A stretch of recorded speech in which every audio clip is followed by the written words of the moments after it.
जय माता दी।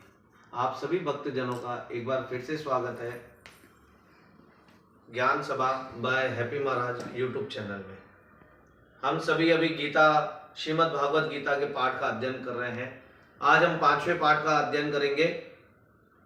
अर्जुन बोले, हे कृष्ण, तुमने पहले कर्मों का त्याग करने को कहा, फिर कर्म की प्रशंसा करते हो। इन दोनों में जो अधिक हितकर है वह एक बात निश्चय करके बतलाओ।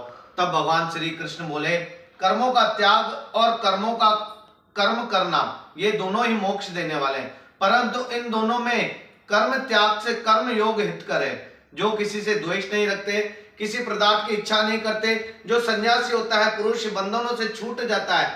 जो व्यक्ति सांख्य और योग को अलग अलग समझता है वो मूर्ख होता है। जो जानकार पंडित होते हैं वह सांख्य और योग को एक ही माध्यम से लेके चलते हैं। जो अलग अलग समझते हैं, दोनों में फर्क समझते हैं, वो मूर्ख लोग ही ऐसा करते हैं। भगवान श्री कृष्ण अर्जुन को समझा रहे हैं। वही कर्म योगी को प्राप्त होता है। ज्ञान योग व कर्म योग एक ही बात है। जो ज्ञान से योग करता है, जो कर्म से योग करता है, वह एक ही बात है।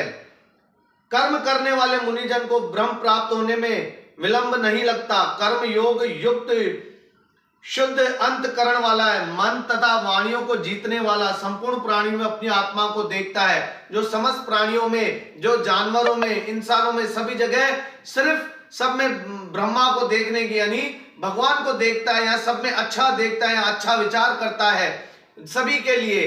तो भगवान कहते हैं वहां सभी को आप भगवान स्वरूप मानते हो या सबके लिए अच्छा देख रहे हो, सब में आत्मा स्वरूप देख रहे हो, तो आपकी कर्म अच्छे होते हैं। जो सभी में बुराई ढूंढते हैं, देखो कई लोगों में ये विचार होता है कि वो हर एक दूसरे व्यक्ति में बुराई ढूंढते हैं।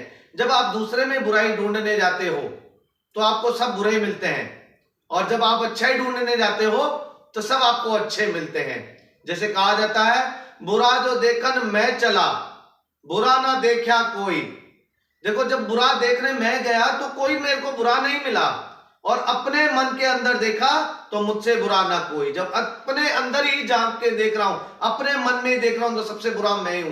तो भगवान श्री कृष्ण अर्जुन को कह रहे हैं कि कर्म योग और योग सिद्धि सब एक ही है। आप उनमें भेद और किसी भी प्रकार का आप उसमें भेद मत समझिए, किसी भी प्रकार का अंतर न जानिए। आपको कर्म और योग सब एक ही है, उन्हें एक साथ मिला के करना है। जो योगी लोग होते हैं, जो संन्यास धारण करते हैं, वो भी तपस्या करते हैं, जप तप करके भगवान को प्राप्त करने की कोशिश करते हैं। तो वो तप भी तो कर्म है कि भगवान को पाने के लिए वो कर्म कर रहे हैं, कौन सी तपस्या कर रहे हैं। इसी प्रकार से गृहस्थी मनुष्य को भी अपने कर्म बराबर नित्य नियमित रूप से करने चाहिए। और कर्म और योग सब एक जैसे। जब आप अपने कर्म पूरे निष्ठा और सच्चे दिल से करते हो, सच्चे हृदय से करते हो, तो आपको वो चीजें प्राप्त होती है।